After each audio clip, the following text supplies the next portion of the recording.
Hello everyone, welcome to my new vlog. आजको vlog चाहिँ सुर्खेतदेखि अछामसम्मको यात्राको रहेको छ। यता विभिन्न दृश्यहरू तपाईहरुलाई देखाउन गइरहेको छु। चाहिँ कटुका हो, कटुका माथितिर यहाँको जंगल। यसपछि हामी हुँदै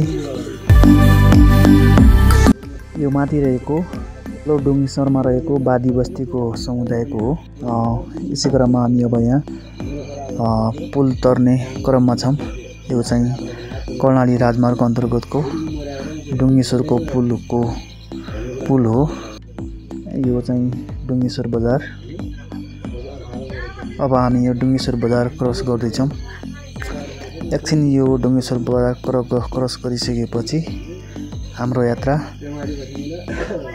जुम्ला हाइवेतिर लाग्नेछ। कर्णाली नदी हो।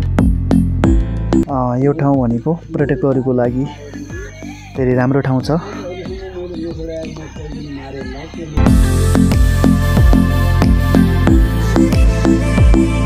यो चाहिँ यहाँको झरना, धेरै रमाइलो छ। यो झरना हेर्नको लागि पनि परिस्थिति त्यति राम्रो छैन। कच्ची बाटो भएको कारणले गर्दा धेरै धुवा धुलो भइरहेको छ। पुरै शरीर हाम्रो शरीरभरि पुरै धुलो छ। यो चाहिँ कर्णाली नदी हो। कर्णाली नदी टाढाबाट लगेको दृश्य हो। अब एकैछिनपछि हामी यहाँ कर्णाली राजमार्ग अन्तर्गतको टुनी बगर भन्ने ठाउँमा पुग्दैछौँ। यो दृश्य चाहिँ हेर्दामा धेरै राम्रो छ हैन। यो पारिपट्टिको अछाम हो भने यो यतापट्टिको दैलेखको सिमाना हो। यसै सिमानामा एउटा ठुलो पुल छ यतातल्तिर। तपाईहरुलाई केही समयपछि देखाउने छु त्यो पनि। यो पारिपट्टिको बस्ती अछामको हो भने सायद यो पुल तपाईहरु देख्न सक्नुहुनेछ। यो साई खोलाको पुल हो। यो पारिपट्टिको बस्ती अछामको हो भने यो वारिपट्टिको दैलेखको एरिया हो। बीचमा कर्णाली नदी बगिरहेको छ। यो पुलमा धेरै मानिसहरू प्राय फोटो खिच्नको लागि फोटोग्राफको लागि आइरहेका हुन्छन्। रमाइलो छ ठाउँ हेर्दा। ठाउँ पुरै पर्यटकीय स्थल जस्तै देखिरहेको छ। यहाँ फोटो खिच्नको लागि र अन्य लागि राम्रो छ। एकैछिनमा हामी पनि यही पुलमा फोटो लिनुपर्छ सम्झनाको लागि भनेर फोटो लिन लागिरहेका छौँ। यो यात्रामा हामी दुई भाइ भएको कारणले गर्दा जस यात्रा चाहिँ रमाइलो भइरहेको छ। अब हाम्रो पनि यहाँ एकछिन फोटो लिने कार्यक्रम हुनेवाला छ। हाम्रो फोटो सो पनि सुरु भइसक्यो। दुई भाइको पोज पनि यस्तो आउनेछ। त्यसपछि चाहिँ हामी यहाँबाट लाग्छौँ।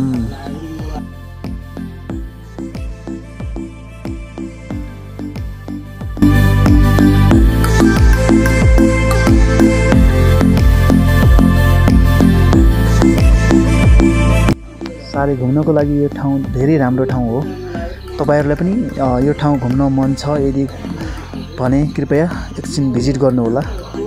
मलाई त धेरै राम्रो लाग्यो यो ठाउँ। अब त्यसपछि चाहिँ हाम्रो यात्रा चाहिँ यहाँबाट सुरु हुन्छ। किनभने हामी धेरै टाढा जानुपर्ने छ। हाम्रो यात्रा चाहिँ सुरु भइसक्यो। यो बाटो हामी दैलेखदेखि अछामको एरियामा आइपुगेका छौँ।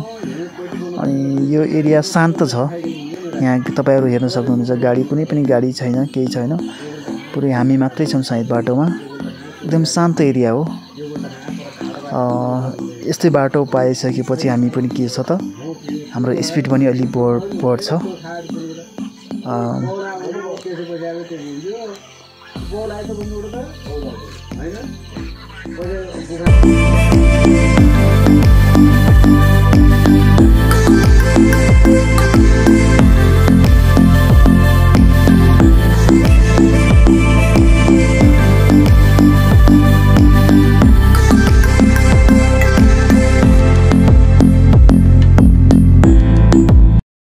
केही डिस्टेन्सबाट लगेको हामीले यो फोटो चाहिँ कर्णाली नदीको छेउछाउको कर्णाली नदीको भागतिरको हो। त्यसपछि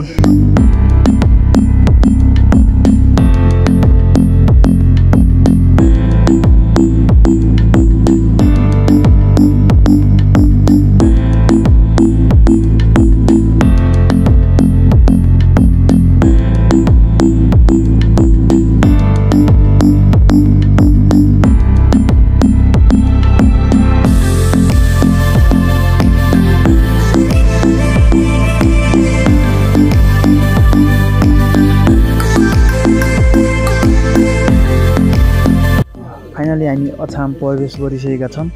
यो चाहिँ अछामको कमल बजार नगरपालिका हो। तपाईहरु देख्न सक्नुहुन्छ यो कमल बजारको नगरपालिकाको यहाँ एउटा एयरपोर्ट पनि छ। यो एकछिनपछि हामी तपाईहरुलाई उता छेउतिरको तपाईहरु देख्न सक्नुहुन्छ यो चाहिँ अछामको कमल बजारको एयरपोर्ट हो। भने यो माथि डाँडातिर तपाईहरु देख्न सक्नुहुन्छ वायु तीव्र गतिमा हावा बहने भएको कारणले गर्दा हावाको मध्यनजर गरेर यहाँ के गर्न निकालिएको छ भने विद्युत निकालिएको छ। अहिले चाहिँ चलिरहेको छैन, तपाईहरुलाई केही समयपछि देखाउनेछ।